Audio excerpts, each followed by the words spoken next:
नमस्कार मित्रांनो, Marathi business school मध्ये आपल्या सर्वांचं स्वागत आहे। आणि मागच्या 2 व्हिडिओ मध्ये आपण पाहिलेलं आहे की कशा पद्धतीने आपण कृषी सेवा केंद्राचा परवाना काढू शकतो। संपूर्ण माहिती मी त्या व्हिडिओ मध्ये दिलेली आहे।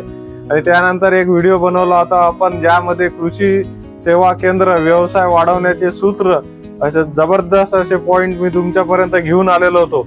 या व्हिडिओ मध्ये आज आपण बघणार आहे जे काही आपले BSc ॲग्री वेगवेगळ्या एज्युकेशन मधून ज्यांची मनापासून इच्छा आहे कृषी सेवा केंद्र चालू करण्याची, अशांसाठी हा व्हिडिओ घेऊन आलेलो आहे। बेसिक माहिती कृषी सेवा केंद्रामध्ये कोणकोणते ग्रुप मध्ये काम चालते आणि कोणकोणत्या गोष्टी आवश्यक आहे हे या व्हिडिओ मध्ये संपूर्णपणे मी तुमच्यापर्यंत घेऊन येणार आहे।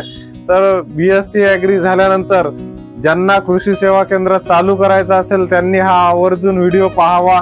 आणि कृषी सेवा केंद्रामध्ये काम करत असताना वेगवेगळ्या ग्रुप मध्ये आपल्याला काम करावं लागते, पण BSc ॲग्री शिकत असताना आपल्याला फक्त फंगीसाइड आणि त्याच्यामध्ये फक्त M45 हे जे M45 आपल्याला सांगितलं जाते आणि एंडोसल्फान हे BSc ॲग्रीच्या सिलेबस मध्ये आहे। आणि एंडोसल्फान हे पुरातन काळामध्येच बंद झालेला आहे। कितीतरी नवीन मॉलिक्यूल आणि घटक हे आज मार्केटमध्ये उपलब्ध आहे आणि वेगवेगळ्या प्रकारे हे काम चालते। तर हे आपण जाणून घेऊया। सर्वप्रथम आपल्याला माहित आहे की अळीसाठी जे आहे की अळीसाठी हे जे आहे केमिकल असे इन्सेक्टिसाइड मार्केटमध्ये उपलब्ध आहेत।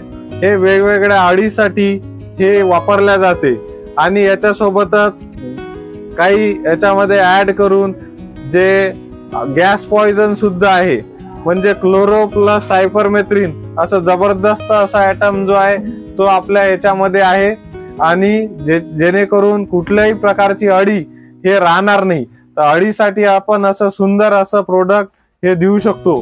त्यानंतर दुसरा जो ग्रुप आहे, दुसरं जे सेक्शन आहे ते म्हणजे मायक्रोन्यूट्रियंट हे अत्यंत आवश्यक असा घटक आहे जे आपण जे कॉलेजमध्ये शिकतो की 7 प्रकारचे हे मायक्रोन्यूट्रियंट आहेत। तर हे जे 7 न्यूट्रियंट हे आपल्याला फर्टिलायझर सोबत आणि स्प्रे मध्ये आपल्याला द्यायचं आहे। दोन्ही प्रकारे आपण देऊ शकतो। फर्टिगेशन करताना सुद्धा ग्रॅन्युअल फॉर्म मध्ये हे मायक्रोन्यूट्रियंट येतात आणि आता पेस्टिसाइड आणि स्प्रे सोबत सुद्धा आपण लिक्विड फॉर्म मध्ये जे मायक्रोन्यूट्रियंट येतात ते आपल्याला द्यायचे आहे। सुंदर असं हे सुद्धा कॉम्बिनेशन आहे। त्यानंतर सगळ्यात महत्त्वाचं म्हणजे फंगीसाइड मध्ये आपण पाहू शकतो म्हणजेच की बुरशीनाशक। तर बुरशीनाशक वेगवेगळ्या प्रकारचे कितीतरी प्रोडक्ट हे मार्केटमध्ये उपलब्ध आहे। M45, कार्बेंडाझामाइन, मेटलॅक्झिल प्लस मॅनकोझेब असे भरपूर असे बुरशीनाशक मार्केटमध्ये उपलब्ध आहे। ते दोन्ही फॉर्म मध्ये उपलब्ध आहे, पावडर फॉर्म मध्ये सुद्धा उपलब्ध आहे आणि लिक्विड फॉर्म मध्ये सुद्धा उपलब्ध आहे। त्यानंतर आता याच्या सोबतच जे दिल्या जाते की ते म्हणजे वॉटर सोल्युबल, वेगवेगळ्या प्रकारचे वॉटर सोल्युबल मार्केटमध्ये उपलब्ध आहे। त्याच्यामध्ये वेगवेगळे कंटेंट आहेत। 19-19-19 म्हणजे NPK, त्यानंतर 052-34, 13-045 असे कितीतरी वॉटर सोल्युबल हे मार्केटमध्ये उपलब्ध आहेत आणि हे आपल्याला ड्रीपद्वारे देण्यासाठी उपयुक्त आहे।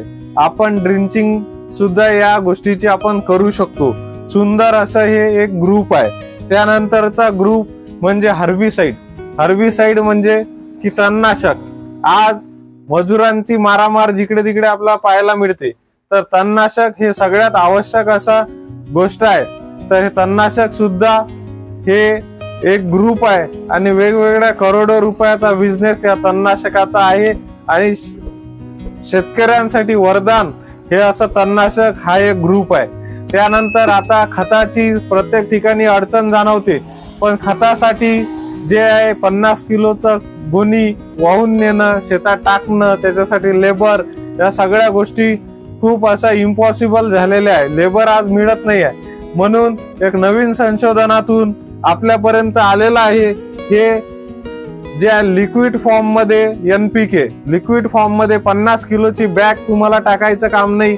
लिक्विड फॉर्म मध्ये तुम्हाला 18-18-10 DAP सगळ्या गोष्टी ज्या लिक्विड फॉर्म मध्ये तुमच्यापर्यंत आलेल्या आहे, तुम्ही निश्चितच याचा चांगल्या प्रकारे वापर करू शकता आणि उत्पन्नात वाढ करू शकता।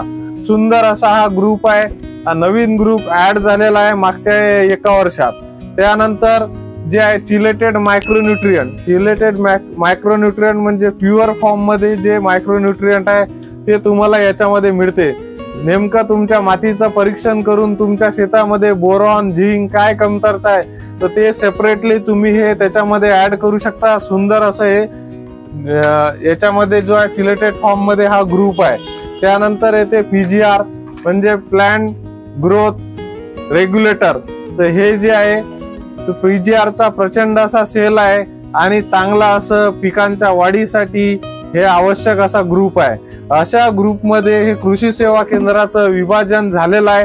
तुम्हाला प्रत्येक ग्रुपवर अभ्यास करणं आवश्यक आहे आणि हा अभ्यास झाल्यानंतरच तुम्ही कृषी सेवा केंद्र सुरू करावा आणि त्याच्यामध्ये तुम्हाला एक्सपिरियन्सची अत्यंत आवश्यकता आहे। काही दिवस तुम्ही जवळच्या कृषी सेवा केंद्र संचालकासोबत फ्री मध्ये काम करून एक्सपिरियन्स घेऊन नंतर तुम्ही कृषी सेवा केंद्र चालू करायला पाहिजे। ही माहिती तुम्हाला कशी वाटली नक्की कमेंट करून सांगा आणि आपल्या मराठी बिझनेस स्कूल मध्ये हा चॅप्टर पाहिल्याबद्दल सर्वांचे धन्यवाद।